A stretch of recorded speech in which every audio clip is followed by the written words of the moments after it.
vamos a hablar de otras cosas. Tiene que ver con Santiago Caputo, denuncias, amenazas. Pero está Julia Estrada, como les decíamos. Hola Julia, ¿cómo te va? Buenas noches. ¿Cómo andan? Te sumamos un poquito a esta charla porque de alguna manera... Me suena la filmina. Te suena la filmina y te suena el tema también. Sí. A ver, ¿coincidís con Guido? ¿Qué agregarías? Porque ahora está el gobierno desesperado por lanzar, parece que hasta tropezándose sobre sus propios anuncios, el tema de poder usar los colchones para cualquier cosa sin que nadie pregunte nada.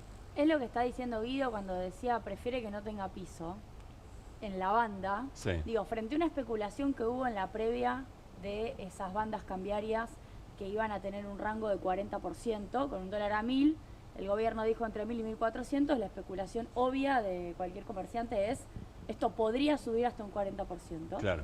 El gobierno dijo, intervengo por izquierda, esto también hay que decirlo, porque no vendió, pero hace algo que sabemos los que miramos al mercado, que es que pone posturas, ofrece, luego no vende, pero ofrece, y cuando vos ves una oferta, estás operando, ves una oferta grande, estás claramente viendo al Banco Central ofreciendo una torta de plata para que el dólar baje, todos se corren, nadie está pidiendo a 1400.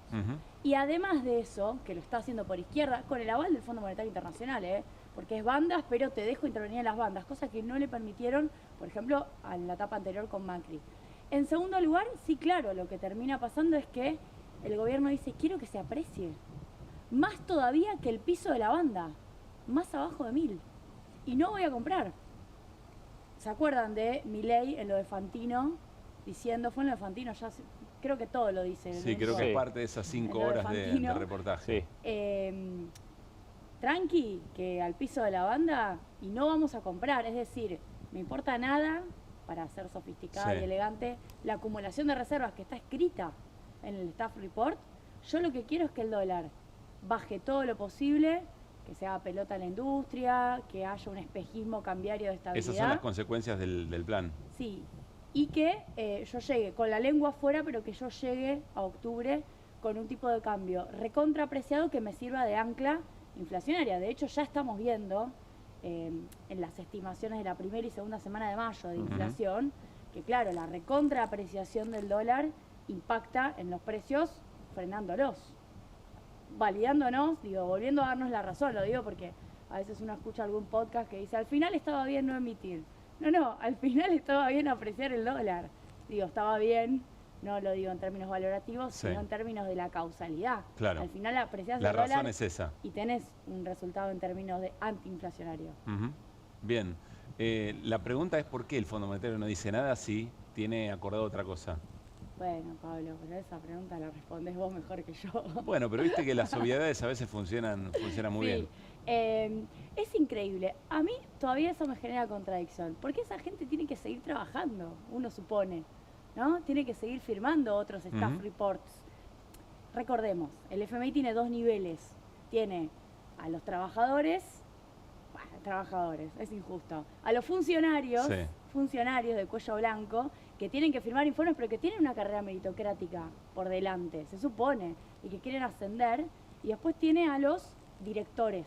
Los directores son los estados, digo, son los ministros de Economía designados para ocupar la silla del FMI en el caso de los estados que tienen una gran participación.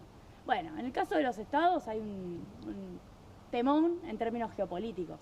Por cierto, se filtró por Bloomberg que el directorio, una parte muy importante vinculada a Europa, la dijo, mitad decía, ¿no? El 50%. El cuarto criterio, que es el cuarto de sostenibilidad política, no estaría cumpliéndose. Tenés al peronismo, te guste o no te guste Cristina, tenés al peronismo mandándole cartas desde el PJ a los principales estados para decirles no vamos a reconocer esta deuda, la vamos a desconocer.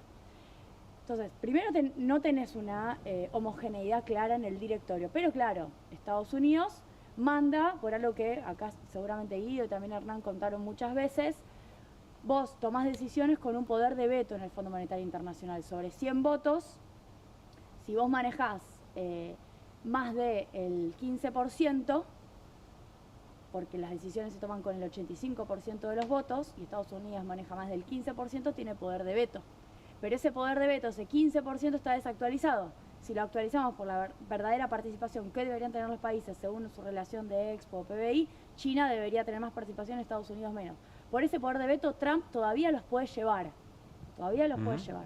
Y después vas al staff, y son funcionarios. Para mí deben estar todos bastante molestos con la situación de tener que volver a prestarle a la Argentina por un monto de plata que nos pone como principal deudor. Mariano. ¿Qué tal, Julia? Buenas noches. ¿Qué diferencia hay entre esto que vos decís, los funcionarios de cuello blanco del Fondo Monetario Internacional que no hacen cumplir las metas, e igual está todo bien, sí, con los empresarios argentinos que pierden plata, e igual está todo bien, o con muchos que respaldan a este gobierno que les va como el culo, e igual está todo bien? ¿Qué diferencia hay entonces? No, ¿qué diferencia en qué sentido? No, o sea, ¿cuál es la magia? ¿Cuál es la magia que tiene este gobierno? Yo me la imagino la respuesta, pero quiero que lo digas vos. ¿Cuál es la magia que hace que estas cosas sucedan? A mí me preocupa más, digo, si hacemos una escala de indignación, me preocupa mucho más un empresario argentino que ya está viendo que cierra empresas, Toyota, Nissan, recién igual estaba en el bancan. sector automotriz, igual calladito la boca. Hoy hablaba, no voy a dar un nombre, pero hicimos un informe de despidos y suspensiones, llamé a uno de los que despidió y suspendió para decirle, che, ¿qué onda? Enojado por la difamación ¿Qué onda? en los medios. ¿Qué onda le dije? ¿Qué onda? ¿Cómo está la empresa? No, digo onda. Planteando que la noticia de los despidos y las suspensiones era parte de una especie de difamación periodística. Yo le digo, mira, pero si no es así, lo tenés que salir a desmentir. Claro. No, es así. Lo que pasa es que a mí no me gusta cuando se habla de mi empresa, cuando... Sí. Lo que digo es no solamente hay un acompañamiento a mi ley, sino que hasta hay una negación. Una negación abierta. No voy a generalizar, hay empresarios, sí, claro, obviamente que... Pero perdón, lo de las automotrices desde el año pasado, o sea, que lo vienen tapando, que hay por eso es el chiste de qué onda. Claro, bueno, yo hablo así. Vos ya me conocés, Hamilton. Onda por la marca del auto Honda. Era muy por eso es el chiste. ¿Qué onda? Dije. Si lo tenés que explicar. Y bueno, ya perdí la gracia. Igual Honda es de motos. No, lo que decía es que esto es algo que viene ocurriendo y que se tapa sistemáticamente, cosa que a mí me llamó mucho la atención, sí, porque son masivos los despidos en las automotrices desde el año pasado. Sí, y además, bueno, si me ponen a hablar de esto porque tengo un proyecto de autos híbridos, no quiero extenderme, pero sí quiero decir que Argentina está perdiendo el tren en el sentido de que Brasil nos está pasando el trapo con Lula llevándose las principales inversiones para los nuevos modelos, porque el chiste es no solamente tener un buen sector automotriz que produce determinada cantidad de autos, sino fabricar los modelos que el mercado va a comprar. Claro. ¿Bien? O sea, los modelos que los consumidores estarían interesados en comprar, que las marcas están promocionando. Si esos modelos no se empiezan a fabricar en Argentina, o no están las plantas automotrices haciendo las transformaciones que haya que hacer, porque todos los procesos a veces tienen ajustes, quedamos afuera, no ya mismo, pero en algunos años. Y eso está pasando, entre otras cosas porque no estamos discutiendo electromovilidad, pero también porque la inversión se está yendo a Brasil. Pero ¿qué es la diferencia entre Brasil y Argentina histórica? La diferencia histórica entre Argentina y Brasil es que cuando hay un gobierno de derecha, Bolsonaro, y quiere meterse con las vacas sagradas de la industria, las industrias dicen, pará, loco, hasta acá, no sigas, no te vamos a permitir que vos te metas con nuestra soberanía empresarial, que vos te metas con nuestra... Y los argentinos se entregan todo. O sea, los empresarios argentinos le dicen, che, pará, con tal de que le hagan una reforma laboral, que nunca la hacen, pero siempre la prometen, entregan todo, todo. Después venden las empresas a Brasil, como pasó en los 90. En los 90 vendieron, ¿cuántas empresas se vendieron y las compraron los brasileños? Yo creo que nosotros ahí, bueno, este programa ayuda mucho a eso, y cada vez son menos las voces. También hay que hablar de la concentración en términos de libertad de prensa, que es gravísima. El caso ahora que vi del periodista Ali Jalad denunciado por el presidente, pero lo que digo es, hay una colonización ideológica que lleva a que se peguen un tiro en el pie creyendo que se están salvando. Absolutamente. Creyendo que se están salvando. Entonces, pongo el caso absolutamente patente de yo hablando con uno de los empresarios que aparece en las noticias, que tuvo que echar gente, y acusando al periodismo de difamación por publicar que efectivamente estaba echando gente y que es cierto encima. Se dio la charla económica con Julia Estrada. Lo cierto es que la convocamos un poco por lo que acaba de sugerir. Tiene que ver con las denuncias, con el cercenamiento de la opinión. Uno podría decir hasta con determinado tipo de acciones por parte del gobierno, como para que nadie se salga un poco del cauce en términos de declaraciones, en términos de acciones políticas. Recordemos a Santiago Caputo dando la vuelta en el Congreso después de una sesión, encarándolo a Facundo Manes, lo que ocurrió con el fotoperiodista. Y miren este posteo, que es el que origina una denuncia de Julia Estrada, y ahora nos va a contar algún detalle. La cuenta que nunca niega ser suya Santiago Caputo, y por lo tanto seguimos suponiendo que efectivamente lo es, todos lo dan por hecho. Procedan, Julia, los vamos a ir a buscar hasta el último rincón del planeta, a vos, a la señora, a Máximo, a Sergio, al idiota con miedo de Germán Martínez y a toda la banda de delincuentes que le robaron un PBI a los argentinos. Y está en función de un posteo que hace Julia Estrada. Juicio político, denuncia penal contra el presidente Milei, tenía que ver con la estafa cripto. Después de esto, ¿qué pasó, Julia? Nada. Por eso hice el video. Yo esto lo cuento, esto pasó el 15 de febrero. No me creo para nada ni la más perseguida ni la más amenazada. Si uno empieza a hablar de esto, lo primero que tiene que decir es, le metieron un chumbo en la cabeza a Cristina y casi no la matan. Así que, digo, si vamos a hablar de violencia política, de amenazas, hay que empezar por ahí. Ahora bien, el 15 de febrero pasa esto. Yo busqué si Santiago Caputo tenía esta cosa verborrágica así con todos. No pasó esto idéntico con otros. Sí. Pasó Así, específicamente nombre conmigo. propio, los vamos a ir a y buscar. además, bueno, hay otras menciones a otros referentes del peronismo. Y la verdad es que hice la denuncia, la miro a Irina porque Irina se sabe la historia perfectamente. Yo hasta incluso pensé, bueno, ¿qué podemos hacer? Visibilizarlo. Y después, luego de hablar con varios abogados, me dijeron, mira, Julia, lo analizamos. Es una amenaza. Porque en las redes siempre uno puede, es una amenaza. Lo desestimaron los fiscales. Y fiscales con los cuales uno espera que haya hasta otro comportamiento. Estoy hablando de Picardi, Sí. estoy hablando de Iturbe y estoy hablando del juzgado de Casanelo. Ni siquiera llegó al juez. Se detuvo antes, dijeron que no son amenazas, que son expresiones vehementes y poco respetuosas. ¿Y cuál sería? Nunca fueron a la cancha, porque Sí, claro. te voy a ir a buscar, me parece que no es vehemente y poco respetuoso. ¿Cómo es la frontera, digamos? ¿Qué es amenaza y qué no? Y además, Cuando yo además dicen, ponía los un vamos a ir a caso, buscar. claro, pero no estamos en el mundo de las ideas. No estamos en el mundo de las ideas. Porque esto pasaba quizás hace 10 años y era distinto. Ahora, yo citaba un caso deliberadamente de una persona que nadie conoce, para no citar casos que quizás el nombre se lleve puesto la anécdota o la situación, que es el de la investigadora de ciencias exactas de la UBA, bióloga del CONICET, que en una discusión con trolls le filtran la dirección de su casa y los libertarios que por redes se enteran de la dirección de su casa, digo, para los jueces, para los fiscales, por redes, van a la vivienda, no la encuentran y le atacan la vivienda, le cortan el agua y hacen otras cosas más de esta persona que, de nuevo, no tiene las herramientas que yo tengo, no es diputada, no es conocida. Entonces, estamos en un mundo en donde las redes son la calle, no son exactamente la calle, pero son bastante parecidas a la calle. Y el clima que están generando, yo decidí visibilizarlo porque acá, y en la conclusión que hago en el video, hay una conclusión obviamente política. Milei no gobierna solo. Milei no llegó solo y Milei no gobierna solo. Ese análisis a esta altura tonto, ingenuo, de que es un outsider, qué bien, qué fantástico, cómo se llevó puesto en las redes, ¿no? Bueno, no. Le prestaron el Hotel Libertador, todavía no sabemos cómo Elstein recibió a cambio ese préstamo. Estoy citando lo anecdótico, sabemos que hubo otras cosas, otras ventas de propiedades para que las maneje a través de AVE. Tenemos el caso de Paolo Roca deliberadamente manejando la negociación colectiva en Argentina. Un gran empresario decidiendo qué paritaria se homologa y cuál no.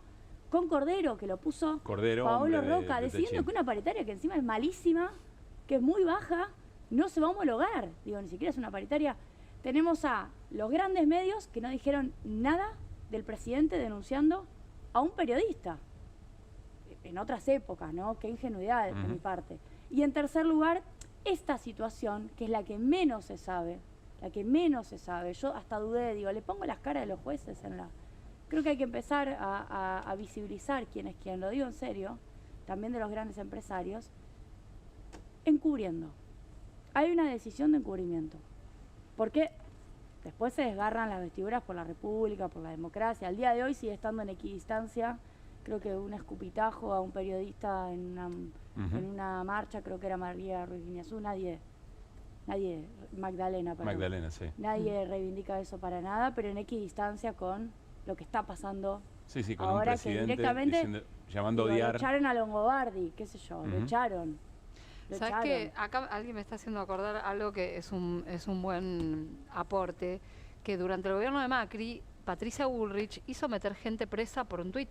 Claro. ¿Se acuerdan? es verdad. A un pibe de 20 Y si no me años. equivoco, en Por la provincia amenaza de Jujuy Macri. también. Por En amenaza la provincia de Macri. Jujuy también ocurrió con Morales. Bueno, Sí, sí, Sí. ¿te acordás? Ujú. Exactamente, todo por tweets. Y sin embargo, realmente eran cuestiones que claramente no eran amenazas concretas. A mí lo que me llama la atención es que estamos en un contexto donde me da la impresión de que esto ya merece otro tipo de análisis, incluso a nivel jurídico.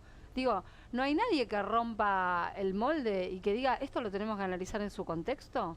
Digo, en un contexto de odio, ¿no? Porque no es en cualquier contexto. Que no existía en esta magnitud durante el gobierno de Macri, porque ahora está legitimado por el presidente, ¿no? Entonces me parece que el contexto es distinto. Claro. Pero bueno, estos antecedentes están, quizá te venga bien.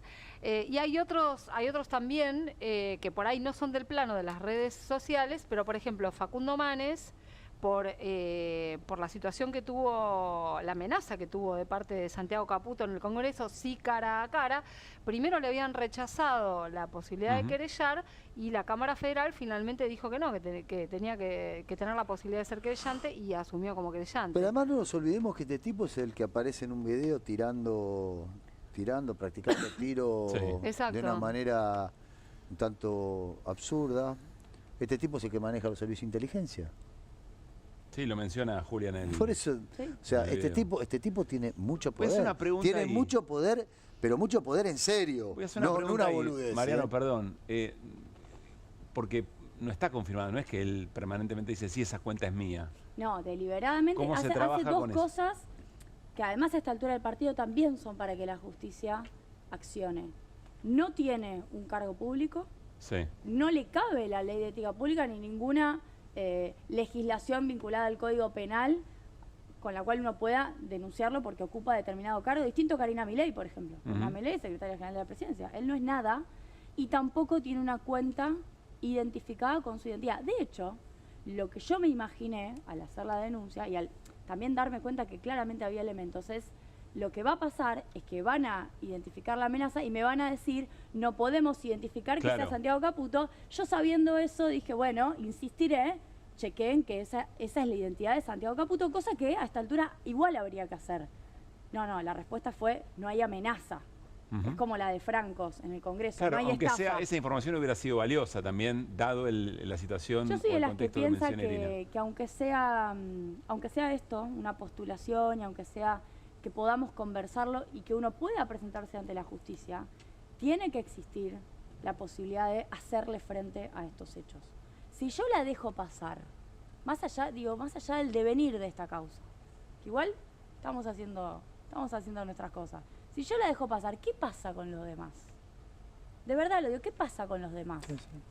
Porque El riesgo se de supone que naturalizar, una ¿no? diputada nacional, lo mismo que con Manes, se supone, ¿no? La República no tiene fueros, hay una defensa de la cuestión equilibrada, tripartita. Bueno, Pero además es una historia, este país ha hecho una historia de esto. Luego, que el tipo mire la credencial de un fotógrafo. Nos olvidamos, tan rápido nos olvidamos de cabeza, digamos. Tan rápido. Sí, lo mencionamos ese día. Por Lo eso. habíamos visto en vivo casi, ¿no? O sea, nos olvidamos tan rápido. O sea, de que una diputada sea amenazada, nos olvidamos tan rápido de lo que pasó durante Creo la que la dictadura, nota de donde Ari Lijalad- desaparecían tipos que fueron echados del Congreso por la dictadura cuando se cierra el Congreso. O sea, nos olvidamos ya de todo esto. La vuelta de página es 40 años pasaron La nada nota más, de no Ari 250. Lijalad, que señala el discurso de odio y lo performático que efectivamente es, si no me equivoco, termina diciendo todo esto en el país de Walsh y de José Luis Cabeza. No me acordaba. No, pero está muy bien el señalamiento. Insisto, hasta el riesgo de la naturalización también, digamos, ¿no? Me resultó muy interesante lo que decía Irina, si el Poder Judicial tiene que atender los contextos para saber cómo evaluar eventualmente una situación como esta. O al revés, Es que hay lo jueces- grave que es que no lo tenga en Hay jueces y cuenta. juezas que consideran que sí, lo hacen, y hay otros que consideran que tienen que hacer una lectura lineal con su biblioteca del Código Penal, Ujú. digamos. ¿Entendés? Hay jueces y jueces. A mí también me sorprende que sea una decisión de Casanelo, de Franco Picardi, ¿no? Porque ¿Por si qué? él no impulsa la investigación, el juez no... ¿Por qué te sorprende? No la sigue. Porque en general es un fiscal que impulsa las investigaciones. De hecho, por ejemplo, te doy un ejemplo. Ha impulsado una investigación muy importante sobre la represión del año pasado y las detenciones masivas del 12 de junio, de una de las movilizaciones del año pasado, ¿no? Por eso me llama la atención. Porque por ejemplo, ha cerrado causas con denuncias truchas del Ministerio de Capital Humano. Y esto me parece un debate fundamental, o sea, me parece el debate del momento y me parece que es un debate que el Poder Judicial tiene que atender y que tiene que romper el esquema, ¿no? De alguna manera. ¿Cómo va a continuar? Algo recién Apelando, sugerías. ya, tenía tiempo hasta hoy a la mañana para apelar, tomando algunas referencias que Irina me compartió y otros periodistas también judiciales, obviamente mis abogados. Apelamos, así que está otra vez la pelota del lado del Poder Judicial. ¿Y eso lo decide quién, esa apelación? Y ahora va a una instancia más arriba. La Cámara Va Federal a la que se Cámara. tiene que sortear la sala, ¿no? La sala 1 en la sala M y la M de Macri. Sí. Voy Y a la- volver entonces, y la seguimos sala dos, conversando. Sí, claro. No, pregunto esto porque es lo Sí. que hizo Manes, me imagino. Apela y la Sí. Cámara después le da Sí. finalmente la Sí, razón. si mal no recuerdo Sí. es la sala 2 la que le dio la razón a Bueno, Manes. me parece muy interesante esto de accionar para que de mínima esté en la conversación. Si no, es Claro. como aquí no ha ocurrido nada. Julia, gracias por haber venido. Absolutamente. Muchas gracias.